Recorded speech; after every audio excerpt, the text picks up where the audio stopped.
Inaabot na sa plenaryo ng Senado ang panukalang 100 pisong taas sahod sa private employees.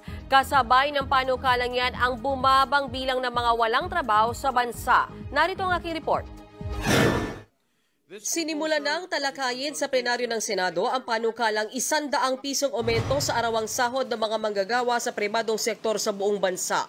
Si Senate Committee on Labor, Employment and Human Resources Development Chairman Jinggoy Estrada ang sponsor ng Senate Bill 2534.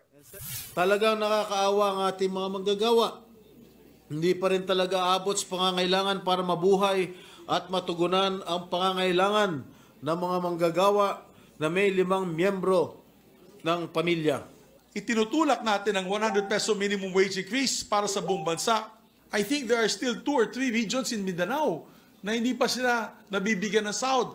Ang sahod po nila na yun, for example in BARM, is only 300 pesos a day. Mr. President, 300 pesos a day. How can you survive with 300 pesos a day? Giit ng mga senador, napapanahon na ang taas sahod sa gitna ng patuloy na pagtaas ng presyo ng mga pangunahing bilihin, petrolyo at kuryente.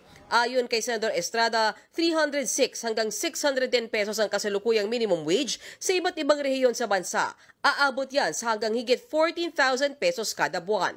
Kung may sasabatas ang panukala, nasa 4.2 milyon na pribadong manggagawa ang makikinabang. Kasabay naman ng panukalang aumento sa sahod ang buwabang bilang ng mga walang trabaho sa bansa.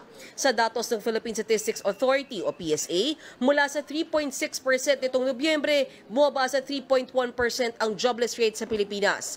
Ito ang pinakamababang antas ng mga walang trabahong Pinoy simula 2005 o halos 2 dekada. Ayon sa PSA, nakatulong ang nakaraang holiday season sa pagdami ng mga trabaho. So yes, there is really seasonality and this is because of course during the holidays you have consumption is higher and thus nagki-create tayo ng additional jobs.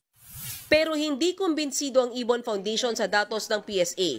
Tingin pa nila, hindi magtatagal ang mababang unemployment rate. Ang mas dapat daw pagtuunan ng pansin ang paglikha ng mga dekalidad na trabaho.